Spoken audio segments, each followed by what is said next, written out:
히브리서 11장 32절부터 40절까지 제가 대표로 봉독하도록 하겠습니다.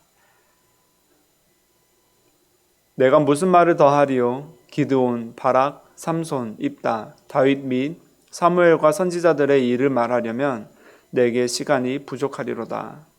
그들은 믿음으로 나라들을 이기기도 하며 의를 행하기도 하며 약속을 받기도 하며 사자들의 입을 막기도 하며 불의 세력을 멸하기도 하며 칼날을 피하기도 하며 연약한 가운데서 강하게 되기도 하며 전쟁에 용감하게 되어 이방 사람들의 진을 물리치기도 하며 여자들은 자기의 죽은 자들을 부활로 받아들이기도 하며 또 어떤 이들은 더 좋은 부활을 얻고자 하여 심한 고문을 받되 구차히 풀려나기를 원하지 아니하였으며 또 어떤 이들은 조롱과 채찍질 뿐 아니라 결박과 옥에 갇히는 시련도 받았으며 돌로 치는 것과 톱으로 켜는 것과 시험과 칼로 죽임을 당하고 양과 염소의 가죽을 입고 유리하여 궁핍과 환난과 학대를 받았으니 이런 사람은 세상에 감당하지 못하느니라. 그들이 광야와 산과 동굴과 토굴에 유리하였느니라. 이 사람들은 다 믿음으로 말미암아 증거를 받았으나 약속된 것을 받지 못하였으니 이는 하나님이 우리를 위하여 더 좋은 것을 예비하셨은즉 우리가 아니면 그들로 온전함을 이루지 못하게 하려 하심이라. 아멘. 우리는 계속해서 히브리서를 통해서 믿음에 대해서 깊이 묵상하고 있는데요. 히브리서 11장을 이제 믿음의 장이라고 부르는데 우리가 이 믿음의 장에서 선진들이 어떻게 믿음으로 하나님 앞에 나아갔는지 그들의 삶의 역사를 어떻게 히브리서 기자는 믿음이라고 해석하면서 우리에게 그 믿음의 본질에 대해서 알려주고 있는지를 우리가 살펴보고 있습니다. 그리고 오늘 본 히브리서 11장 32절 이하의 말씀을 통해서요, 믿음이 단순히 아는 것을 넘어서서 하나님을 지식으로 아는 것을 넘어서서 본질적인 그 존재적 자각으로서 우리가 누구이며 하나님이 어떤 분이신가를 우리가 어떻게 깨닫고 나아갔을 때 그 하나님 말씀 앞에 순복하여 온전히 항복한 상태로 하나님 앞에 나아갈 수 있는지를 우리가 보려고 합니다. 우리의 생각, 그러니까 믿음에 대한 정의나 하나님에 대한 객관적이고 역사적인 사실을 받아들이는 것만으로 그 믿음이 끝나는 것이 아니라는 거죠. 우리는 연약해서요, 단지 아는 것으로, 단지 지식으로 깨닫는 것만으로 그것을 온전히 믿거나 또 현실의 고통을 이겨낼 수 있는 힘이 우리에게 주어지지는 않아요. 단순히 안다고 해서 그것을 완벽하게 믿고 그것만을 의지할 수는 없다는 거죠. 믿음이 인내로 나타나기 위해서는요, 그 안에 존재적인 자각과 변화가 뒤따를 때 우리가 그 인내를 견딜 수 있고 감당할 수 있게 된다는 거예요. 하나님께서 우리의 항복, 곧 회개와 고백을 통해 당신이 우리 삶 속에 일하신다는 것을 우리가 본다는 거예요. 우리가 하나님 앞에 항복한다는 것은 이 믿음의 첫 단계요, 회개의 첫 단추입니다. 이것이 본질로 나아가는 단계예요. 하나님이 창조주이시며 구원자이시며 내 삶을 이끌고 가셔서 영원한 생명의 문으로 인도하시는 분이라는 것을 우리가 확신한 소망 가운데 본다는 거예요. 그것을 항복할 때 우리는 하나님 앞에서 나의 무능함을, 나의 연약함을 온전히 내어드릴 때 그것이 가능해진다는 거죠. 때로는 이것을 우리가 깨닫지 못할 때도 있어요. 내가 항복했는지, 내가 하나님 앞에 내 스스로가 항복해서 그 믿음 안에 들어가고 있는지조차도 우리가 모를 수도 있습니다. 하지만 이것도 괜찮아요. 하나님께서 우리의 연약함을 아시고 우리의 무지함도 아시고 우리의 깨닫지 못함까지도 하나님께서 아신다는 거예요. 그저 우리의 인생이 막막하고 답이 없어 보일 때, 이제는 내 힘으로 도파할 수 있는 것이 전혀 없어 보일 때요. 그래서 하늘에 솟아날 구멍이라도 있다는데 왜 나에겐 없는 거지 하며 정말 탄식하며 하나님 앞에 엎드릴 때 우리 그저 하나님 그 이름을 부르면 되는 거예요. 주님하고 부르짖고 우리의 탄식 소리를 외면치 않으시는 그 하나님 앞에 나아가는 거예요. 애를 써서 우리가 바르게 살아가려고 하지 않아도, 애를 써서 이 상황을 어떻게든 역전시키려고 우리가 노력하지 않아도, 우리가 그것을 해결하지 못할지라도 하나님께서는 우리의 연약한 모습 그대로 우리를 받아들이시고 우리 있는 모습 그대로 나에게 나아오라 하나님께서 말씀하시는 거죠. 우리가 하나님 앞에 나아가 어린아이처럼 우는 거예요. 주님, 이 많은 어려움이 왜 제게 있나요? 고난의 이유조차 찾지 못할 때, 그 고난이 나에게만 있을 것 같을 때, 이 고난을 내가 도저히 돌파할 수 없을 것 같을 때, 고난 가운데 제가 너무 힘들어요 주님 하고 우리가 주님을 붙들고 가는 거죠. 이 고난을 인내한다는 것은요, 우리가 이 땅에 태어나서 죽기까지 이 삶을 돌파하면서 짧은 인생이라지만 우리에게는 아주 멀고 긴 시간일 때가 많잖아요. 이 시간을 우리가 지나간다는 것은, 그것을 인내한다는 것은 우리를 붙들고 가실 그 아버지의 손을 붙들고 갔기 때문에 우리가 가능해져요. 울기도 하고 고통 가운데 쓰러지기도 하면서 그래도 우리가 주님 앞에 나아갈 수 있는 것은 하나님께서 우리에게 보여주신 그 못자국난 손 때문이, 그 사랑의 증표를 보기 때문이고, 우리를 끝까지 사랑하기로 작정하신, 천지를 창조하시고 전능하시며 모든 것이 불가능한 것이 없으신 그 신실하신 우리 아버지께서 단지 말씀만으로도 하실 수 있는 모든 일들을 굳이 당신 스스로 이 땅에 오셔서 우리의 죄를 사하시려고 당신의 몸을 내어주시고 우리에게 심판하기로 오신 것이 아니라 우리를 사랑하기로 작정하시고 우리에게 위로하기로 작정하신 그 아버지를 우리가 보기 때문에 우리가 연약한 가운데 우리 모습 그대로 하나님 앞에 나아가 그 모든 고통과 그 모든 고난 가운데 인내로 믿음의 경주를 다할 수 있다는 거예요. 오늘 우리가 읽은 이 히브리서 11장 32절 이하의 말씀은요, 믿음으로 살아낸 수많은 사람들의 이야기를 나열하면서 이제 마무리를 지으려고 해요. 그리고 12장으로 그 믿음이 어떻게 인내로 나아가는가를 우리에게 알려주려고 그 도약을 하고 있어요. 믿음의 다양한 측면을 우리가 선조들로부터 배울 수 있는데 중요한 것들을 우리가 바라볼 수 있습니다. 먼저 11장 32절부터 35절을 보면요, 이제 사사기서에서 그리고 다니엘서에서 본, 사무엘서에서 본 이 선지자들을 나열하고 있죠. 이 믿음의 놀라운 능력과 승리를 선포하면서 참 놀라운 일들을 우리가 마주하게 돼요.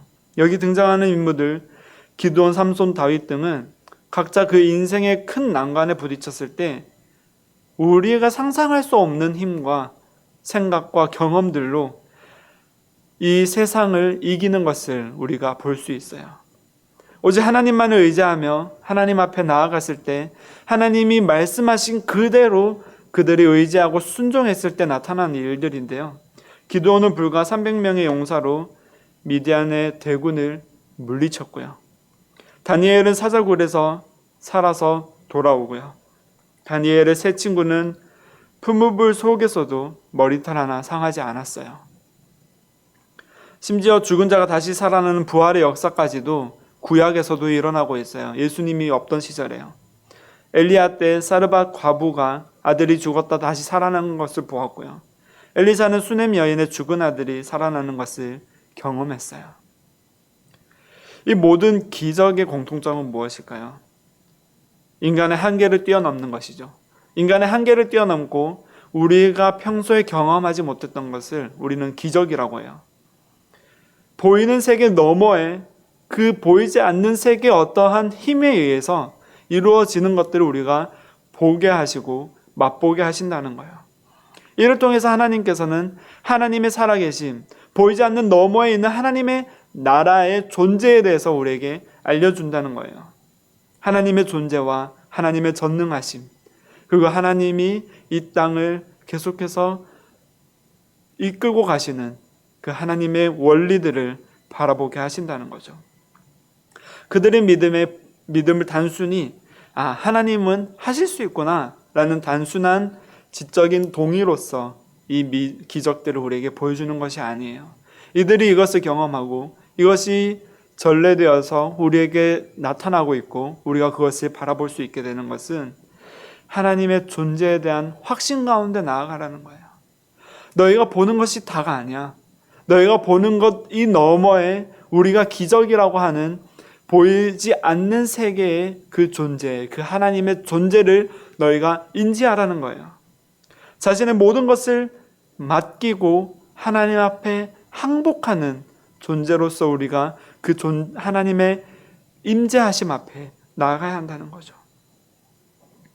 우리 삶에도 때로 감당할 수 없는 문제들이 있어요. 인간적으로 이 방법을 해결하기 애쓰는 것만으로 우리가 나아가는 것보다는 전능하신 하나님께서 우리에게 나아오실 때, 우리에게 드러내실 때 우리가 하나님을 붙들고 하나님 앞에서 항복하며 나아가는 것이 필요하다는 거예요. 온전히 항복할 때 그 하나님의 말씀 앞에서 우리는 순종하며 그 믿음 안에 나아갈 수 있습니다. 계속해서 히브리서는 이런 일들을 우리에게 소개하고 있어요. 단순히 승리의 일들만 있었던 것이 아니라 극심한 고난과 박해로 끝나는 이야기들이 있어요. 심지어 순교로 끝나는 이들도 있었죠. 사사기에서처럼 사사가 일어나고 사사가 전쟁에서 승리하고 사사가 사는 동안에는 평안하였더라 하는 동화 같은 이야기만 있는 것이 아니라요. 조롱과 채찍질, 감옥에 갇힌, 돌에 맞은, 톱으로 켜 죽임을 당하는 고통까지 그들이 감수했다는 거예요. 이 이사야 선지자는 톱으로 켜 죽임을 당했다는 전승이 전해오고 있어요. 믿음 때문에 모든 것을 잃고 광야와 동굴을 떠돌며 유리했던 사람들도 있다는 거죠. 그들은 고난 속에서 두려움보다는 소망과 기쁨과 평안 가운데 하나님의 승리를 바라보았기 때문에 히브리서 기자는 이들을 믿음으로 고난을 견뎌냈다라고 이야기하고 있어요. 세상이 줄 수 없는 더 좋은 부활, 곧 영원한 하나님의 나라에 대한 확신으로 나아간다는 거예요. 우리가 이 땅만을 바라보고 있다면, 우리 눈에 보이는 이 생만을 바라보고 있다면요, 우리의 고난과 우리의 죽음은 새드 엔딩으로 끝나버릴 거예요. 하지만 그 너머에 있는 영원한 하나님의 나라, 우리가 보이지 않는 그 너머에 있는 본질을 향해 나아가기 때문에 우리의 죽음이 새드 엔딩으로 끝날 수 없다는 거죠. 이사야 41장 이렇게 이야기하죠. 두려워하지 말라, 내가 너와 함께함이라. 놀라지 말라, 너는 내 하나님이 됨이라. 내가 너를 굳세게 함이라. 참으로 너를 도와주리라. 참으로 나의 의로운 오른손으로 너를 붙들리라. 하나님께서는 고난 가운데 그들에게 힘을 주실 때요, 상황을 역전시키는 방법으로만 일하시는 것이 아니라 때로는 그것이 필요할 때도 있지만 때로는 그들을 고난 속에 버려두시면서 그들에게 영원한 소망에 대한 본질적 자각을 하나님께서 심겨주신다는 거예요. 시편 23편 다윗은 이렇게 고백해요. 내가 사망의 음침한 골짜기로 다닐지라도 해를 두려워하지 않을 것은 주께서 나와 함께 하심이라. 주의 지팡이와 막대기가 나를 안위하시나이다. 주께서 나를 역전시키거나 주께서 나를 이 골짜기에서 끄집어내시는 것으로 내가 위로를 얻는 것이 아니라요, 그 가운데서 하나님께서 나와 함께 하심으로 인해서 영원하신 하나님께서, 천지를 창조하신 하나님께서 이 땅에 다시 오실 그 예수 그리스도께서 나와 지금도 함께 하신다는 그 이유만으로 이미 완성된 그 하나님의 나라를 살아가는 우리에게 얼마나 큰 위로가 되는지 몰라요. 우리가 이 땅에서 고난을 견딜 수 있는 이유가 바로 여기에 있어요. 믿음은 우리를 향한 하나님의 변함없는 사랑을 확신하게 해요. 하나님의 변함없으심, 그 신실하심 때문에, 그 사랑 때문에 우리가 이제 이 고난을 견딜 수 있다는 거죠. 보이는 것에 소망을 두는 것이 아니라 썩어져 없어질 것에 소망을 두고 살아가는 삶이 아니라 이제는 영원한 하나님 나라 안에서 그분을 찬송함이 우리의 가장 큰 기쁨이요 우리 존재의 목적임을 우리가 깨닫게 된다는 거예요. 고난 속에서 우리는 하나님께서 우리를 죽이거나 심판하러 오시는 것이 아니라 평안을 주기 위해서 평안하라 예수님께서 말씀하신 것처럼 너희가 평안하느냐 말씀하신 것처럼 그 믿음의 본질 안에서 이미 이루어진 그 하나님의 승리를 믿고 하나님 앞에 나아가는 것이에요. 11장은 이렇게 마무리하고 있어요. 이 사람들은 다 믿음으로 말미암아 증거를 받았으나 약속된 것을 받지 못하였으니 이는 하나님이 우리를 위하여 더 좋은 것을 예비하셨은즉 우리가 아니면 그들로 온전함에 이르지 못하게 하려 하심이라. 히브리서 기자는 이렇게 믿음으로 살아간 선진들을 쭉 나열하다가 마지막으로 우리에게 중요한 진리를 알려주고 있죠. 이 모든 믿음의 선진들은 하나님의 증거, 그러니까 곧 영원한 생명에 대한 증거를 받았지만 그리스도 안에서 성취될 최종적인 약속, 그 구원의 완성을 이 땅에서 직접적으로 경험하지는 못했어요. 죽어서야 그 생명의 약속을 보게 된 사람들이죠. 하나님께서 그 구약의 믿음의 선진들보다 더 좋은 것으로 우리에게 예비하신 것은 바로 예수 그리스도의 오심을 통한 구원의 완성이에요. 십자가에서 죽으시고 부활하심으로 우리에게 그 부활의 생명의 증거를 눈앞에 보여주셨다는 거예요. 로마서 10장 4절에서 말씀하시고 계세요. 그리스도는 모든 믿는 자에게 의를 이루기 위하여 율법의 마침이 되시느니라. 모든 믿는 자에게 하나님의 의, 곧 믿음으로 의롭다 함을 얻게 하기 위해서 그 율법의 종지부를 찍으시고 오직 그리스도 보혈 가운데 영원한 생명을 우리가 얻게 하셨다는 거예요. 이제는 사망의 음침한 골짜기를 다닐지라도 내가 해를 두려워하지 않을 것은 주께서 나와 함께 하시기 때문이요 그리스도의 보혈의 능력이 우리를 덮었기 때문이에요. 예수님은 십자가에서 죽으시고 부활하심으로 그 죄와 사망의 권세를 이기셨다는 거예요. 로마서 8장 37절 이렇게 증언합니다. 그러나 이 모든 일에 우리를 사랑하시는 이로 말미암아 우리가 넉넉히 이기느니라. 우리는 이미 승리한 전쟁, 이미 결말을 알고 있는 전쟁을 하고 있다는 거예요. 비록 전투는 고되지만, 비록 가는 길은 힘들지라도 우리에게 승리가 확정되어서 우리는 리플레이를 보고 있는 것과 같다는 거예요. 베드로전서 1장 3절에서 4절 이렇게 증언합니다. 우리 주 예수 그리스도의 아버지 하나님을 찬송하리로다. 그의 많으신 긍휼대로 예수 그리스도를 죽은 자 가운데서 부활하게 하심으로 말미암아 우리를 거듭나게 하사 산 소망이 있게 하시며 썩지 않고 더럽지 않고 쇠하지 아니하는 유업을 있게 하시나니 곧 너희를 위하여 하늘에 간직하신 것이라. 이 땅의 고난을 인내하는 단 하나의 이유가 우리에게 산 소망이 있기 때문이에요. 우리가 겪는 모든 고통은 영원한 소망 대신 그리스도를 바라보는 발판일 뿐이에요. 잠깐 지나가는 통로일 뿐이라는 거죠.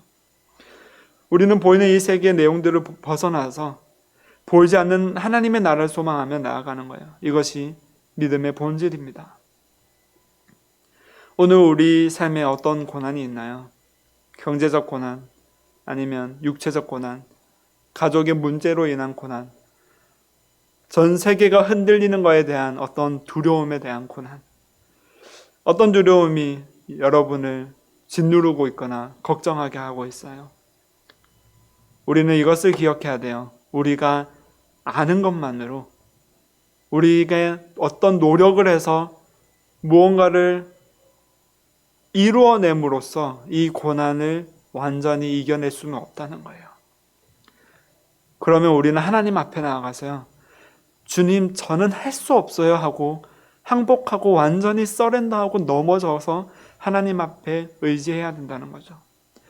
우리 믿음의 본질이 되신 그분 앞에 나아가서 존재적으로 내 존재 자체가 항복이 되어서 하나님 앞에서 아무것도 할 수 없는 상태가 되었을 때 우리의 마음이 가난하고 우리의 심령이 가난해서 하나님 앞에 나아갈 때 하나님이 그것을 복되다라고 하는 거예요.